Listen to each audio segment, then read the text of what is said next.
இந்த பள்ளி வாசலுக்கு வராதுன்னு போர்டு போடுறவன்லாம் பெரிய மார்க்கத்தை கரைச்சு குடிச்ச நிர்வாகிகளா? நீங்கள் பள்ளி வாசல்ல போய் ஏகத்துவத்தை வரதட்சணை வாங்காதேன்னு சொல்றீங்க, அதுக்கு தான் உங்களை பள்ளிக்கு வராதேங்கிறான். அடே பள்ளி வாசலுக்கு கணக்கு காட்டுறான்னு கேட்கறீங்க, உங்களை பள்ளி வாசலுக்கு வராதேங்கிறான். பள்ளி வாசலுக்கு நிர்வாகியா இருக்கிறவனுக்கு என்னென்ன தகுதி இருக்கு குர்ஆன்ல அப்படி நீங்க எடுத்து சொல்றீங்க, உங்களை பள்ளிக்கு வராதேங்கிறான். அப்ப இந்த பள்ளிக்கு வராதே என்று போர்டு போடக்கூடிய முஸ்லிம் எல்லாம் நபிகள் நாயகம் ஸல்லல்லாஹு அலைஹி வஸல்லம் சொன்ன கொள்கையை நீங்க சொல்றதுனால உங்களை எதிர்க்கிறேன், வேற ஒண்ணும் கிடையாது. இஸ்லாத்தை காப்பாற்ற எதிர்க்கிறேன். நான் கேட்கிறேன், நீங்க ஏகத்துவத்தை சொல்லும் பொழுது உங்கள் ஊர்ல, உங்க பஞ்சாயத்துல, உங்க ஜமாத்துல நிர்வாகிகள் எதிர்க்கிறாங்களே, ஏதோ இஸ்லாத்தை காப்பாற்ற எதிர்க்கிறாங்களா? இஸ்லாத்தை காப்பாற்றவர்கள் எதிர்ப்பதாக இருந்தால் குடிகாரனை எதிர்த்திருக்க வேண்டும், ஏத்தார்களா? வரதட்சணை வாங்குவதை எதிர்க்க வேண்டும், ஏத்தார்களா? வட்டி வாங்குறவனை அதெல்லாம் இஸ்லாத்துக்கு எதிர்த்து அவங்கள ஒத்துக்கிட்ட விஷயம் தானே. வட்டி வாங்குற கூடாதுன்னு தெரியுமில்லங்க, விபச்சாரம் செய்யக்கூடாதுன்னு தெரியுமா இல்லையா? எந்த ஜமாத்துல விபச்சாரம் செய்யறவன் பள்ளிக்கு வரக்கூடாதுன்னு போடு போட்டாங்க? வட்டி வாங்குறவன் பள்ளி வாசலுக்கு வரக்கூடாதுன்னு எந்த ஜமாத்துல போடு போட்டாங்க? சினிமாவுக்கு போறவன் பள்ளி வாசலுக்கு வரக்கூடாதுன்னு போடு போட்டாங்களா? இல்ல. வப்பாட்டி வச்சுக்கிறாங்க ஊருக்குள்ள, அவன் பள்ளி வாசலுக்கு வரக்கூடாதுன்னு போடு போட்டாங்களா? முத்தவள்ளியார் பள்ளிவாசல் சுருட்டிட்டு நீக்கப்பட்டிருப்பானே, அவன் பள்ளிவாசலுக்கு வரக்கூடாது ஏதாவது போட்டு போட்டாங்களா? இல்ல. எதுக்கு போட்டு போடுறாங்க? அப்ப மார்க்கத்தை காப்பாத்துறதுக்கு இந்த போர்டு இல்ல. நீங்க ஆதிக்கத்தை உடைச்சிருவீங்க. நீங்க அந்த மக்களை வென்றெடுத்தீர்களே ஆனால் கணக்கு கேட்பீங்க, கரெக்டா இருக்கணும்பீங்க, தோளுறவன் நிர்வாகியா இருக்கணும்பீங்க, வரதட்சணை வாங்கினா நிர்வாகி இருக்க கூடாதும்பீங்க, தண்ணி அடிக்கிறவன் நிர்வாகி இருக்க கூடாதும்பீங்க. நீங்க அடிமடியில கை வைப்பீங்கிறதுனாலதான் உங்களை மட்டும் எதிர்க்கிறான். பேர் இஸ்லாம். அவன் இப்ராஹிம் நபி பேருக்கு தான் எதிர்த்தாங்க. நபிகள் நாயகம் ஸல்லல்லாஹு அலைஹி வஸல்லம் எதிர்த்தவனு சொல்லி எதிர்த்தான். இப்ராஹிம் நபி மார்க்கத்துக்கு எதிராக போறாரு, இப்ராஹிம் நபி மார்க்கத்தை சொல்ல வந்தாங்க ரசூல் ஸல்லல்லாஹு அலைஹி வஸல்லம். அவன் எப்படி மக்களுக்கு உசுப்பி விட்டான்? இப்ராஹிம் நபிக்கு எதிராக இவர் கச்சை கட்டுறாரு, விடாத. அதே மாதிரி இப்ப என்ன பண்றான்? ரசூலுல்லாஹ்வுக்கு எதிராக நம்ம வர்ற மாதிரி அப்படி சித்திரத்தை உண்டாக்கி இவங்க பள்ளி வாசலுக்கு வரக்கூடாது. இந்த அஜர்த்துமார்கள் தான் எதிர்க்கிறாங்களே, மார்க்கத்துக்கு எதிர்க்கிறாங்க. எதிர்க்கட்டும், நம்ம எப்ப உங்களை மனசார ஏத்துக்கலாம் தெரியுமா? எல்லா தீமைகளையும் எதிர்த்துட்டு நம்ம சொல்லக்கூடிய இந்த கொள்கையும் ஏதோ அவங்க தீமைன்னு கருதி கொண்டு எதிர்க்கிறாங்கன்னு நினைக்கலாமான்னு பார்த்தா நினைக்க முடியாது. ஏன்? இந்த உலமாக்களே எல்லா தீமையும் செய்கிறார்கள். நீங்க தான் தீமையை எதிர்க்க போறீங்களா? அப்ப வரதட்சணைக்கு பாத்தியா ஓதக்கூடிய உலமாக்கள் இருக்கிறாங்க, வரதட்சணை வாங்குற உலமா இருக்கிறாங்க. கடையநல்லூர்ல இருக்காரு ஆலிம் சாக்கு தண்ணி ரேட் இருக்கா? கேளுங்க. ஆலிம் சாக்கள் பெருத்த ஊர் உங்க ஊரு, நிறைய உலமாக்கள் இருக்கிறாங்க. உலமாவுக்கு ரேட் இருக்கு. வரதட்சணை தறி வேலை செஞ்சாண்டா அவனுக்கு ஒரு ரேட்டு, வெளிநாட்டு மாப்பிளைக்கு ஒரு ரேட்டு, அஜர்த்துக்குன்னு ஒரு ரேட்டே இருக்குது.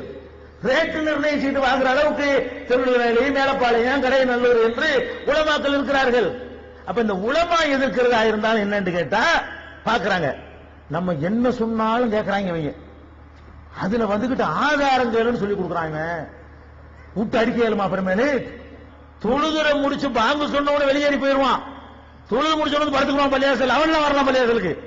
பள்ளியாசலுக்கு யாரு வரலாம்னு கேட்டா பாங்கு சொன்ன வெளியே போயிட்டு தொழுது முடிச்சு மறுபடி சத்திரமா பயன்படுத்துறான அவனெல்லாம் வரலாம் பள்ளியாசலுக்கு. யாரு மட்டும் வரக்கூடாது? நீங்க மட்டும் தான் வரக்கூடாது. ஏன்? நீங்க நபிமார்கள் எதிர்த்த மாதிரி இந்த மாதிரி அடக்குமுறை, ஆதிக்கம், ஊழல், லஞ்சம், அநியாயம் இதெல்லாம் ஜமாத்தின் பெயர்ல இருக்கக்கூடாது என்று எதிர்க்கிறீர்கள். நபிகள் நாயகத்தை எதிர்த்த மாதிரி இன்னைக்கு நீங்கள் எதிர்ப்பு சந்திக்கிறீர்கள். உங்க ஊர்ல வித்தியாசமான ஊரா இருக்கு, மற்ற ஊராச்சும் பரவாயில்லைங்க. அதாவது கொள்கைகளோட ஏத்துக்குவாங்க. உங்க ஊர்ல ஒருத்தர் கொடுத்திருக்காரு இப்படி ஒரு அஜர்த்து, ஒரு மௌலவி ஒருத்தர், அவர் டவுன் காஜி அவர் இருக்கிறாராம். அவர் என்ன பண்றாருன்னு கேட்டா, இஸ்லாத்திலேயே உயர்வு தாழ்வு இருக்கிறது. இஸ்லாத்துல என்ன இருக்குதான்? அவ உயர்ந்த ஜாதியா, அவங்க காஜிமாருங்கிற பரம்பரையில் உள்ளவங்களாம். நாங்க உயர்ந்த ஜாதிக்காரர்கள், மற்றவெல்லாம் மட்டம், நாங்க மட்டும்தான் முதல் வரிசையில நிற்போம், நாங்க மட்டும்தான் தொழுகை நடத்துவோம், வேற யாரும் தொழுகை நடத்த முடியாது என்றெல்லாம் சொல்லி அதை காலாகாலம் நியாயப்படுத்தி கொண்டு வந்தவர்கள்.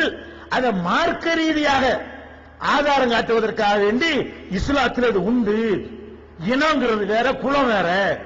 இனவெறிதான் இஸ்லாத்தில் கூடாது, குலவெறி கூடுமா? குலத்தின் பெயரால கோத்திரத்தின் பெயரால என்ன கட்டிக்கலாமா? உயர்வு தாழ்வெல்லாம் கற்பிச்சுக்கலாம் என்று சொல்லி பிரசுரம் போடுகிற அளவுக்கு, நோட்டீஸ் போடுகிற அளவுக்கு அந்த குலப்பெருமையை தாங்கி பிடிக்கிற காட்சி எங்கேயும் நான் பார்க்கல.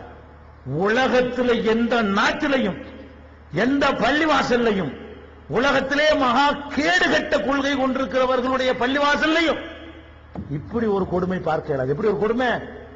இந்த முதல் வரிசையில நான் தான் நிற்பேன், வேற ஒருத்தன் வந்தா தூக்கி தெருவில் அள்ளி போடுவேன்.